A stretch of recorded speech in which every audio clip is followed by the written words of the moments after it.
نحمد اللہ رب العالمین والصلاة والسلام علی من هو رحمت للعالمین۔ انشاءاللہ قرآن حکیم کلاس میں آج ہماری گفتگو سورۃ الانعام کی آیت نمبر 6 تا 11 پر مشتمل ہوگی۔ گزشتہ آیات میں اللہ کی طرف سے ایک دعویٰ کلیم کیا گیا کہ اس پوری کائنات کا معبود حقیقی بلا شرکت غیر ایک ہی ہے اور وہی کائنات کا متصرف ہے، یعنی پوری کائنات کے نظاموں یعنی سسٹمز کو وہی چلا رہا ہے، اس کائنات کو وہی آپریٹ کر رہا ہے۔ اس دعوے کو ثابت پروف کرنے کے لیے آفاق میں پھیلے دلائل، انسانی وجود اور موت و حیات کے سلسلے اور گرد و نواح کے واقعات میں غور و فکر کرنے کی دعوت دی گئی۔ اب اگلی آیت میں گزشتہ قوموں کے عبرتناک انجام میں غور و فکر کرنے کی دعوت دی جا رہی ہے۔ دیکھیے آیت نمبر 6 کو، الم یرو کم اہلکنا من قبلہم من قرن، کیا وہ نہیں دیکھ چکے کہ ہم نے ان سے پہلے کتنی قومیں ہلاک کر دی ہیں، یعنی عذاب نازل کر کے۔ مکناہم فی الارض ما لم نمکن لکم، جنہیں ہم نے زمین میں ایسا تمکن عطا فرمایا تھا جتنا تمہیں عطا نہیں کیا، یعنی اے اہل مکہ، تمہیں گزشتہ ہلاک شدہ قوموں میں سے نہ تو عاد و سمود جیسی جسمانی طاقت اور تمکن حاصل ہے اور نہ ہی اہل یمن اور شام جیسی خوشحالی حاصل ہے۔ سورہ سبا کی آیت نمبر 45 میں ہے کہ وَمَا بَلَغُوا مِعْشَارَ مَا آتَيْنَاهُمْ، جو کچھ ہم نے ان کو دیا تھا نا، یہ اہل مکہ تو اس کے 10ویں حصے کو بھی نہیں پہنچے۔ آگے فرمائے وَأَرْسَلْنَا السَّمَاءَ عَلَيْهِمْ مِدْرَارًا، اور ہم نے ان پر آسمان سے خوب بارشیں برسائیں۔ وَجَعَلْنَا الْأَنْهَارَ تَجْرِي مِن تَحْتِهِمْ، اور ہم نے ان کے تحت نہریں جاری کر دیں۔ جیسے فرعون متکبرانہ انداز میں کہا کرتا تھا کہ الانہار تجری من تحتی، کہ نہروں کا پانی میرے حکم کے تحت کسی کی فصلوں کو جاری کیا جاتا ہے۔ تو بہرحال گزشتہ ہلاک شدہ قوموں کی فصلوں کی بہترین نشوونما کے لیے پانی کے قدرتی انتظامات موجود تھے۔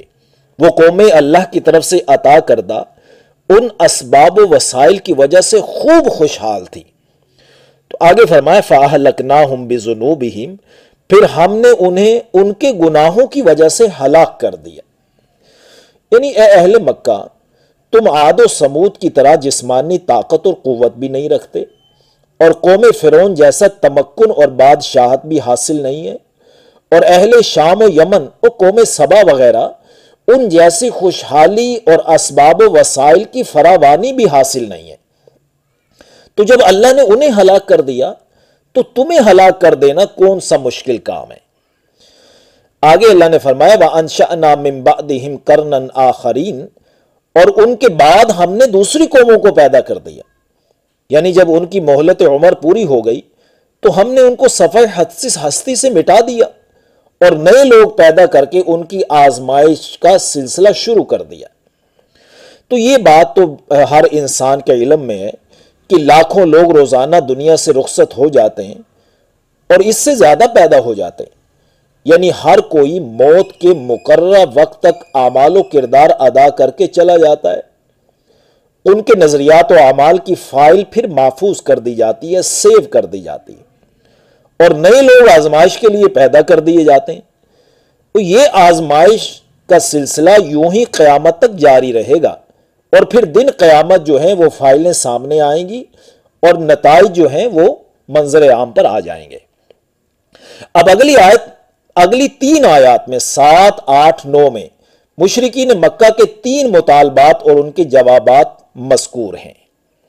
یہاں یہ بات ذہن میں رہے کہ یہ جو مطالبات مشرکین مکہ نے کیے تھے قبولیت حق کے لیے نہیں تھے، بلکہ انکار حق کے بہانے، حق کا مذاق اڑانے کے لیے اور قرآن کریم کے بیان کردہ حقائق میں مغالطے ڈالنے کے لیے یہ مطالبات کیے گئے۔ اب آیت نمبر 7 میں اس مطالبے کا جواب دیا گیا جو مطالبہ سورہ بنی اسرائیل کی آیت نمبر 93 میں مذکور ہے، وَلَن نُؤْمِنَ لِرُقِيِّكَ حَتَّى تُنَزِّلَ عَلَيْنَا كِتَابًا نَقْرَؤُهُ، یعنی ہم تمہاری ان باتوں پر اس وقت تک یقین نہیں کریں گے جب تک آپ صلی اللہ علیہ وسلم ہماری نظروں کے سامنے آسمانوں پر چڑھ جائیں اور وہاں سے تحریری شکل میں پوری کتاب لے کر آئیں اور اس کو ہم خود پڑھیں۔ اب یہ دیکھیے آیت نمبر 7 کو کہ اس مطالبے کا اللہ نے کیا جواب دیا۔ وَلَوْ نَزَّلْنَا عَلَيْكَ كِتَابًا فِي قِرْطَاسٍ، اور اگر ہم آپ صلی اللہ علیہ وسلم پر کاغذ پر لکھا ہوا نازل کرتے نا، یعنی تحریری شکل میں پوری کتاب دے دیتے، فَلَمَسُوهُ بِأَيْدِيهِمْ، پھر وہ اسے اپنے ہاتھوں سے چھو کر دیکھ بھی لیتے، لَقَالَ الَّذِينَ كَفَرُوا إِنْ هَذَا إِلَّا سِحْرٌ مُبِينٌ، تب بھی یہ کافر لوگ ضرور کہتے کہ نہیں ہے یہ مگر کھلا جادو ہے۔ یعنی جب یہ تھوڑا تھوڑا قرآن کے نازل ہونے کو جادو قرار دے رہے ہیں، اگر بالفرض ان کے مطالبے کے مطابق یک مشت پوری کتاب اتار دیں گے تو پہلے سے بڑھ چڑھ کر کھلا جادو قرار دے دیں گے۔ اچھا، بظاہر اس مطالبے کے جواب میں تھوڑا تھوڑا قرآن نازل کرنے کی حکمتیں بیان ہونی چاہیے تھی، جو اللہ تعالیٰ نے قرآن پاک کے دوسرے مقامات پر بیان بھی کی ہے، لیکن چونکہ ان کا یہ مطالبہ قبولیت حق کے لیے نہیں تھا نا، بلکہ حق میں مغالطے ڈالنے کے لیے تھا، تو پھر اسی انداز سے اس کا جواب بھی دیا گیا۔ تو اب اگلی آیت میں اگلا مطالبہ اور اس کا جواب ملاحظہ کیجئے۔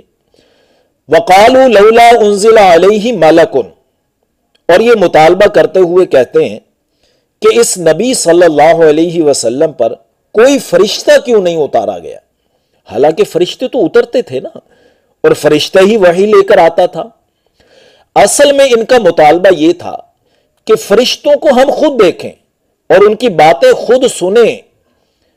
آج بھی جب سے سائنس نے ترقی کی ہے تو ہمارا مجموعی مزاج یہ بن چکا ہے کہ ہم ان حقائق کو تسلیم کریں گے جو ہمارے مشاہدے میں آئیں گے یا ہماری عقل اس کو ویریفائی کرے گی، ورنہ ہم ان کو چھوڑ دیں گے۔ بہرحال مشرکین مکہ کا یہ مطالبہ سورہ فرقان کی آیت نمبر 7 میں یوں مذکور ہے کہ لولا انزل الیہ ملک فیکون معہ نذیرا، کیوں نہیں نازل کیا گیا اس کی طرف فرشتہ جو لوگوں کو خبردار کرنے کے لیے اس رسول صلی اللہ علیہ وسلم کے ساتھ ساتھ رہتا۔ چونکہ یہ مطالبہ بھی قبولیت حق کے لیے نہ تھا بلکہ مذاق اڑانا مقصود تھا، تو اس مطالبے کے جواب کا بھی انداز دیکھیے۔ وَلَوْ أَنزَلْنَا مَلَكًا لَقُضِيَ الْأَمْرُ ثُمَّ لَا يُنظَرُونَ، اور اگر ہم اتار دیں فرشتہ تو فیصلہ کر دیا جائے، پھر ان کو مہلت نہ دی جائے گی۔ یعنی اگر ان کا یہ مطالبہ پورا کر دیا جائے پھر بھی یہ ایمان نہ لائے تو مزید مہلت نہیں ملے گی، ان کو پھر عمومی عذاب میں پکڑ لیا جائے گا۔ جیسے میں پہلے بتا چکا ہوں، یہ سورت مکی دور کے آخری زمانے تقریباً 12 نبوی میں نازل ہوئی ہے، تو ابھی چند سال اور مشرکین مکہ کو مہلت دی گئی۔ پھر سن 2 ہجری میں غزوہ بدر ہوا تو بڑے بڑے 70 رؤسائے قریش قتل کر دیے گئے۔ اب تیسرا مطالبہ سنیے۔ مطالبہ یہ تھا کہ فرشتے ہی کو رسول بنا کر بھیج دیتے۔ پہلے فرشتہ وہی نبی کریم صلی اللہ علیہ وسلم پر لے کر آتا ہے اور پھر وہ ہمیں بیان کرتے ہیں، تو براہ راست فرشتہ ہی ہماری طرف رسول بنا دیا جاتا۔ تو اگلی آیت میں اس مطالبے کا جواب دیا گیا، وَلَوْ جَعَلْنَاهُ مَلَكًا لَجَعَلْنَاهُ رَجُلًا، اور اگر ہم کسی فرشتوں کو رسول بناتے نا تو یقیناً آدمی ہی کی صورت میں بناتے۔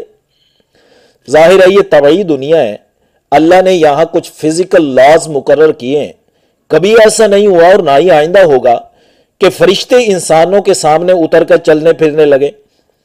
یہاں اگر فرشتے بھی آئیں گے نا تو انسانی شکل میں ہی آئیں گے۔ جب وہ فرشتے بھی انسانی شکل میں آئیں گے تو ان کے اعتراض تو پھر بھی اپنی جگہ پر قائم رہیں گے۔ لہٰذا اللہ تعالیٰ یہ فرما رہے ہیں کہ وَلَوْ جَعَلْنَاهُ مَلَكًا لَجَعَلْنَاهُ رَجُلًا، اگر ہم کسی فرشتے کو رسول بناتے تو یقیناً آدمی ہی کی صورت میں بنا کر بھیجتے۔ وَلَلَبَسْنَا عَلَيْهِمْ مَا يَلْبِسُونَ، اور مبتلا کر دیتے ہم ان کو اسی شبہ میں جس میں وہ اب مبتلا ہیں، یعنی پھر بھی وہ اعتراض تو باقی رہتا نا کہ یہ تو بشر ہے۔